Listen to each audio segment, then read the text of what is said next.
properties, to prospective buyers. So in other words, somebody comes asking me about your house, I'm going to also be providing information, comps, and also maybe other homes. They might ask about other homes, so I'm, disseminate information about the property to other brokers and prospective buyers, including applicable disclosures and notices. Obtain information from any holder of a note secured by a lien on the property. I actually don't do that. I let the title company do that, but it's We have giving the me ability to do that? Well, it costs the seller money. That is added to their payoff. Like some places charge like $30 every time there's, so I let the title company do that when they're doing their stuff. Is that included when they do that, or does the title company charge that fee as well? No, well, the fee is on the lender charges it to give the information. It's very expensive. So I don't want to do it, and then the title company do it as well, because then they get hit twice. Gotcha. Yeah. Accept and deposit earnest money and trust in accordance with the contract. Disclose sales price and terms. Sales price and terms of sale to other brokers, appraisers, and other real estate professionals, but only once it's closed. Okay? I have a question. Yes. If my buyer wants to do his earnest money in cash, can I accept cash from him and then submit it to, does he need to get a cashier's check or something? Yeah, we aren't going to be responsible for cash. Okay. If he wants to do that, he can carry himself up to the title company and do it, and let the title company, if you can check with your title company to see if they take cash. If it's over $10,000, no, because there's a lot of paperwork that has to be done. Can title companies do like ACH? I think so.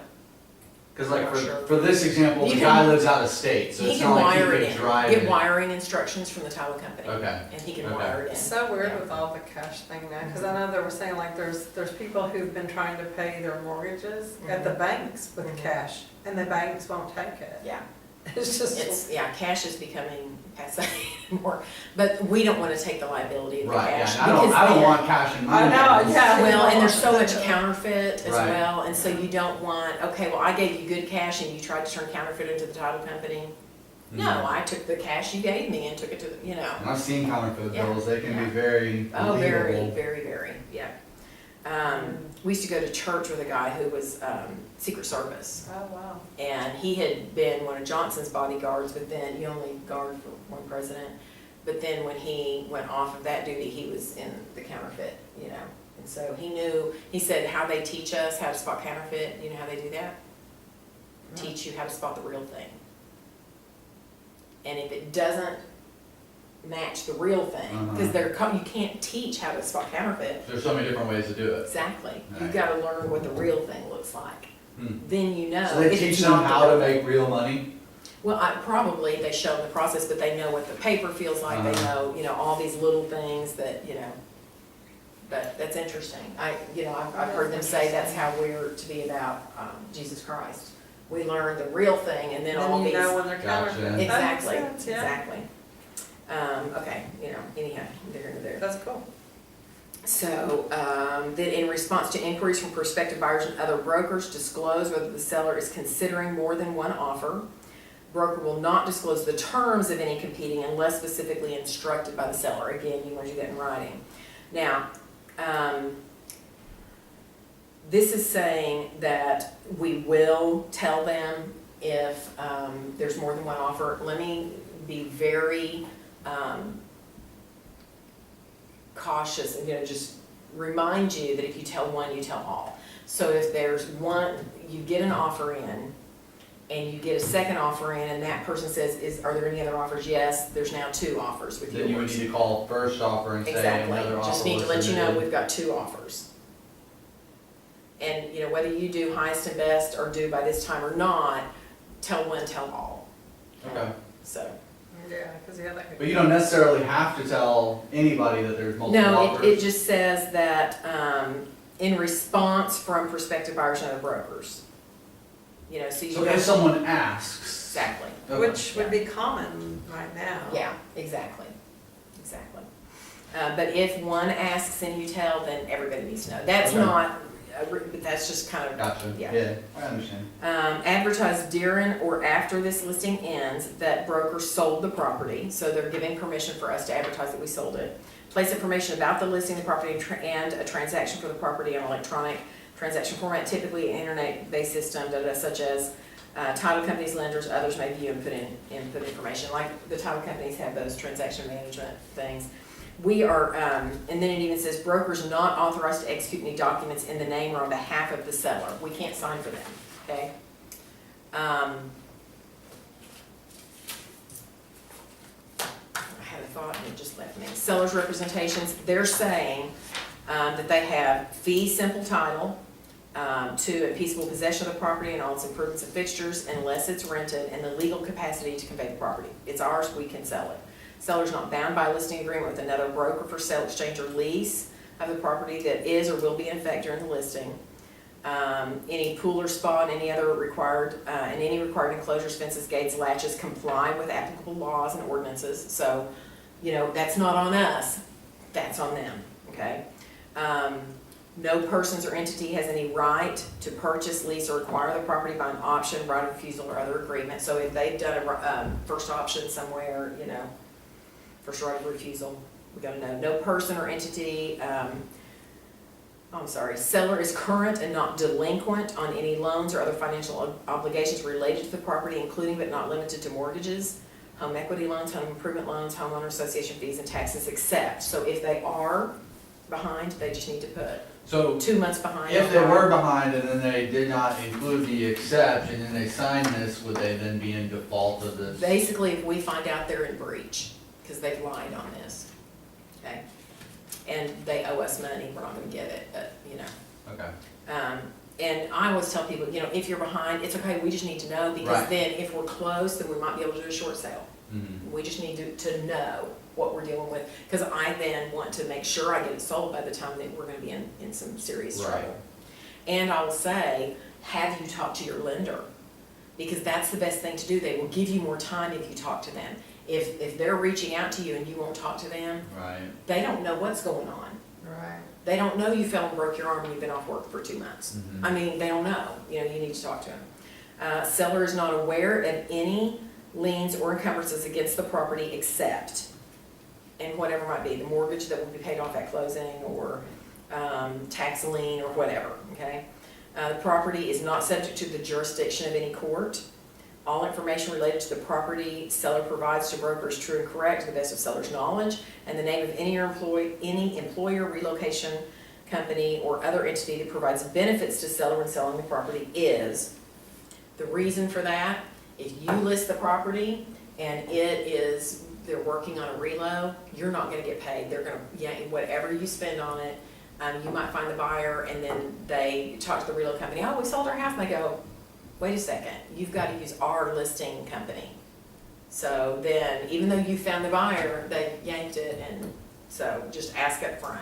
Or you'll have to pay this enormous 40% referral fee or whatever. So that's why we ask on here. Okay. Other promises, seller agrees to cooperate with broker to facilitate the showing, marketing, and sale of the property. Not rent or lease the property during the listing without broker's prior written approval. Not negotiate with any prospective buyer who may contact the seller directly, but refer all prospective buyers to broker, like what we were just talking about. Not enter into a listing agreement with another broker for the sale, exchange, lease, or management of the property to become effective during this listing without broker's prior written approval. Maintain any pool and all required enclosures and compliance, and it kind of already mentioned that, but provide broker with copies of any leases or rental agreements pertaining to the property, advise broker of tenants moving in or out of the property, complete any disclosures or notices required by law or contract to sell the property, and amend any applicable notices and disclosures if material change occurs during this listing. So is this where it would go in about, like, if they had, okay, so like if you had a piece of land, I mean, I've just heard of weird stuff like this. They had a piece of land, and the person who owns the mineral rights just signed a lease, and then the oil companies are gonna come on and put in a big reservoir. They need to disclose when Yeah. But see, the seller might know, but again, they wouldn't, I don't know what time they have to, the person who owns the mineral rights has to tell the person whose land it is. I'm sure the oil Whatever the company- seller knows, they need to disclose. Yeah, okay. Yeah. Cause I was thinking that would kind of Yeah. include this one right there. Yeah. You know, they, just anything the seller knows, if it's in the process of being rezoned, if, you know, that area, anything like that, they need to inform. But they could Yeah.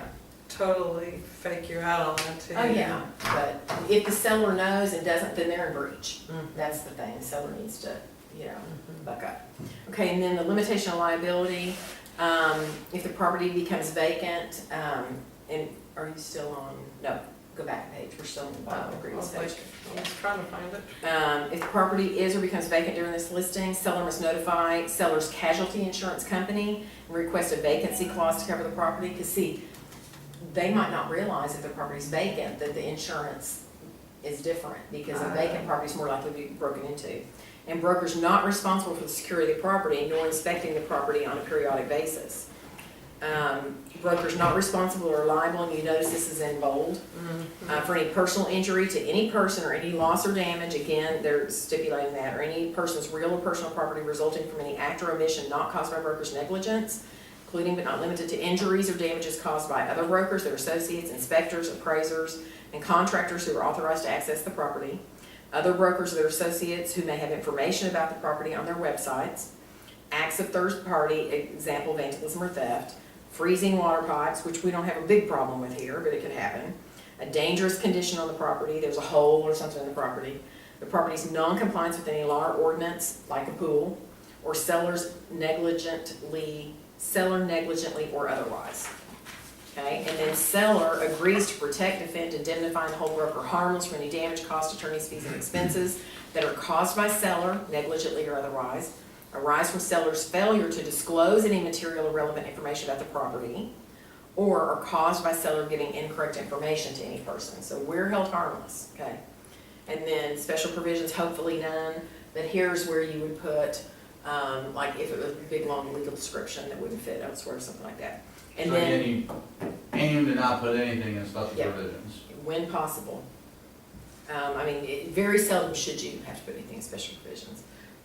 If seller breaches this listing, sellers in default will be liable to broker for the amount of the broker's compensation specified in 5A. Other compensation or any other compensation broker is entitled to receiving this listing. If sales price is not determinable in the event of an exchange or breach of the listing price will be sales price. If broker breaches the listing, brokers in default and seller may exercise any remedy at law. Okay, mediation, parties agree to negotiate in good faith, resolve any dispute, Okay, so it's saying we agree to mediate. Attorney's fees, if we get into something where we have attorney's fees, the prevailing party, the winner, will get their attorney's fees paid by the loser, is basically what that paragraph says. Addenda and other documents, you're just gonna mark what things are also a part of. So obviously the seller's disclosure notice if it's a house. If it was built before 1978, you would put a mark in that next one. If there is an existing survey, you would mark the T47. If you're requesting information from an owner's association, so any of these that pertain, like the key box authorization by tenant, there's a lot of different things, and you might want to look up all of these and ask any questions that you have about these if you have to use them, because these are the things that could be attached to your listing. Here's the agreement of the parties. It's saying the entire agreement might not be changed, you know, it sits as it is, but there has to be a written agreement if there's going to be a change. People try and do it by email. That is doable, but there is actually in your packet, it's the third page from the back, and it's amendment to listing, and you can change the list price, you can change the date of the expiration, you can take it temporarily off the market, and then there's a place for paragraph whatever, okay? So there's a lot of changes you can make. This is the correct form to use, that amendment to listing. Neither party may assign this listing without written consent, so it can't be assigned, like if I change brokerages, it can't be assigned to a new brokerage. They can't like deed their house to someone else and then assign it to the listing agreement to them. We have to do a whole new one, okay? Binding effect, seller's obligation to pay broker, earned compensation is binding upon seller and seller's heirs, administrators, executors, successors, and permitted assignees. So if they die, then that's not an assignment, but, you know, the heirs would have to abide by our contract.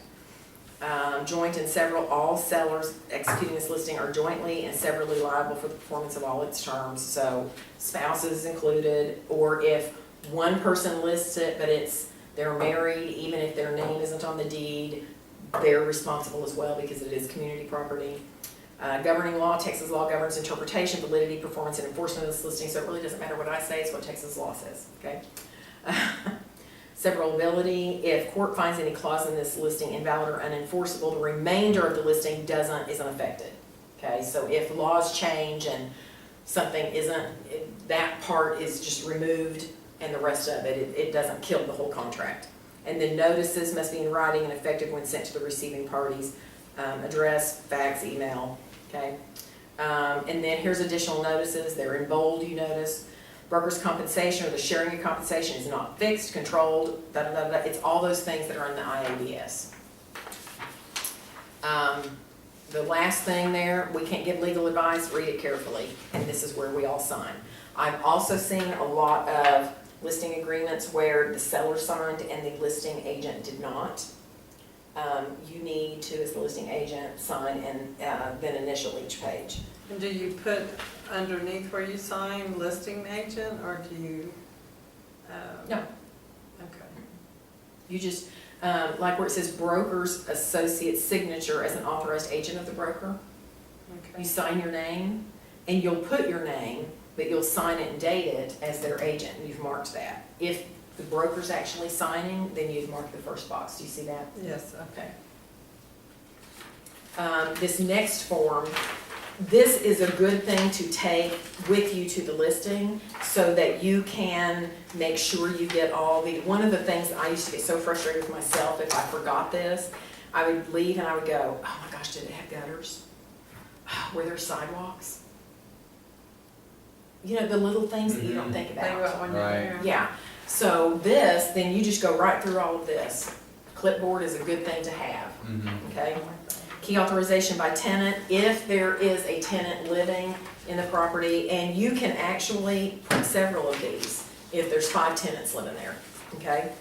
Seller's disclosure notice, you guys are familiar with this. I know the reason I wanted this in the packet is so that I could explain to you that if they say, like the property has the items marked below, have them, if they go, okay, yeah, it's got all of these, they're fine, okay, and they do a line like that, no. You see that line? No. Especially when it says there's not any problems with any of it, they need to look, because it might be, oh no, we don't have cable TV wiring, why did I think that? You know, we don't have an emergency escape ladder. Okay, they need to mark each one, because Right. what this line says is, I didn't read this carefully, right? Yeah. Okay, and you want the buyer to know you have carefully read this and you are being very earnest, okay?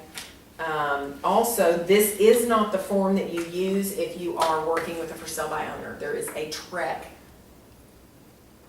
version of this that is not as many pages, it's not as all-inclusive, but you can't use this unless a realtor is involved. If a for sale by owner is not, now if you're end up listing the for sale by owner or you have the buyer, you can use this one. But if you're providing it, like we talked about in our for sale by owner class, you have to use the TREC form. Here we talked about the amendment to the listing. Okay, if you're making any change to the listing, this is the form. I've even known people to say, if we don't have an offer in 2 weeks, let's move the price, and you can go ahead and do this and have them date it. But put the effective date at 2 weeks from now. Okay, but this is the form you use. The last 2 pages I explained to Chris earlier. This is a checklist that TAR has. Here's the forms, the information you get from the seller, and the items that the agent needs to complete. I made my own checklist. This is kind of wordy to me. And there's some things that you might or might not do. Use this. It's at the very back. The very back 2 pages. No, that's all disclosure. Okay, it's the very back 2 pages in the whole packet. There you go. Okay, I was Yeah. just looking at the wrong part. Yeah. So this, I thought, would just be a good thing for you guys to have, to maybe a starting point, a jumping off point That would be nice. to create your own. I had where I didn't just check mark it, and I don't know how they have it on here, yes or not applicable, and then notes or comments. I had date and initials, because if one of my assistants did it, I wanted to know who, so if I had a question, Right. if they wouldn't set the sign, I might say, hey, it's a corner lot, did you set one on both sides, and if not, I might set it back out there, or did the dog bark when you went out there, because I'm just kind of wanting to get a feel for how the dog's gonna be, I mean, and then if it wasn't done, or I could say, hey, did you get around to that yet? Because you marked, you did it. Oh, I've got that sign in my car and I marked it and I forgot to go by there. Or, yeah, I put it out, well, the sign's gone, so it was stolen. Okay, you know what I mean? So and of course you don't have that situation yet, but I had several on my team, and so I did that. So, or if you have somebody in your family that sets signs for you, you might make a note of who did it. But I liked to do the date, not just yes or no, because then when the seller asked me, I could say, yes, that was done at such and such. Of course, I'm also the one that I marked all kinds of things, so that, the seller, Just when to they. protect yourself. a little Yeah, bit. well, that, but then like even, when I did flyers at the properties, and whenever my assistant would refill flyers, I had her mark how many were left in the flyer, so I could say, okay, last week we put 20 in, there were Gotcha. 5 left. Mhm. So 15 flyers went somewhere. Kids walking home from school could have grabbed them and Right. made spitballs, I don't know, but 15 left. We put 10 more in. Then next week, there's 2 left, so 13. So I knew how many flyers were leaving. I didn't know who got them. Right. But that was, I So tried smart. to be very rigid in the information I had available, not that, and again, if you're trying to communicate with your seller, the more things you can tell them, 13 flyers were picked up this week, out of the flyer box out Running front. with it and trying, And that, what does that show? persistence and Consistency, organization, I have a system down, Number one, baby. you're doing your job. Number two, you keep up with it. Yeah, well, and they went, oh man, this kid has a system. Right. She's got it going on. And it just, it really helped their confidence in me. And again, it was all about me getting more referrals, not just selling their house. Right. Absolutely, that was the first goal. But also, I wanted to do such a good job for them that they would refer me. And let me tell you what, that's what I built my business on, is I do what I say I'm gonna do. Mhm. I would under-promise and over-deliver, if anything. I didn't want it to be, well, she said all of this stuff and she didn't do any of it. Right. And that is going to help you lose your name quicker than anything. So, it's saying one thing and doing, she said she was gonna call me once a week, and I went 6 weeks without hearing from her. Yeah, those realtors are all alike. I wanted them to say, man, I have never had a realtor like Lori. She said she was gonna call me every week, and I was like, yeah, right. And she did. And she called me in between if anything came up. I wanted it to be a new experience for them. Any questions? Well, Not about this. Okay. I just have one about, so what listing agreement do we use for land, since I'll be needing that on Wednesday? I think that's, we go into the TAR library and put listing Okay, and, or list, no, exclusive, that's the word I always put exclusive, like exclusive right, and, see what listing agreements there are, because there's commercial, there's, you know what I mean? Okay, But we always use exclusive right, so put that in, but it's TAR library. okay, is it a .com, .org, or? No, on zip forms. Oh, just on the zip forms? Yeah, on zip okay. forms, yeah, go into zip forms, and where you can search, just Uh-huh. put exclusive right, Okay, and with the TAR library, I can't talk, and it'll do it. Yeah, all the listing forms are only in TAR. TAR pulls the TREC forms over, and so I always use TAR. The only one of these forms that's not in TAR is the data entry form for our local MLS that we went over today. Is seller's disclosure notice required on farm and ranch? Only if there are things that need to be disclosed. Okay. And how would I know if there's things in the? Look at the disclosure and see if any of those things pertain. Okay. And then. Does that make sense, like water on the property or well water, da, da, da, you know what I mean, like that? But really not, but I'm always gonna err on the side of caution, you know, so if So any should of I those just go ahead and pertain. ask for it? Just say, hey, since this has you know, wells or da, da, da, da, da, do you happen to have a disclosure? I bet they don't. Is it on that land that you're talking about? Cause they're not required to. Okay. But if I had a listing that had some of those things, I would go ahead and do it, just, Okay. Well, I'm probably gonna keep it in there, and if they say that they want it taken out, then we can always. And then the second question is, the buyer just sent me a message. Well, he left me a voicemail when we first got in here saying that he wanted to go ahead and just list it in his trust's name instead of in his personal name. And then I didn't get back to him, and he said is he getting a mortgage? he is. Then he won't be able to do it in the name of the trust. Okay. He'll have to do it in his name, and then the mortgage company won't, because I just went through that. Well, he ended up responding, you know, I really don't want them to have all of our trust info. How about we just change the details if they accept the offer? University Title changed it for us on the last sale. Yeah. So I can just do everything as his name. And then he can move it over into his Okay. trust. That's what I had to do on mine, and when I refied, we had to pull it out of the trust's name, because we couldn't refi, the mortgage company wouldn't do it. And then, well, they would have, but I would have had to be on the mortgage then, and I didn't want to be. And then we refied, and then we just put it back in the trust. So. Gotcha, okay. Yeah. So that's not something that I need to worry about then? No. But that's just kind of, you know, most lenders will not do it for a trust unless every person that's a trustee turns in an application. Then sometimes they'll do it. But, Okay, well, I don't know how many people are involved in the trust. right.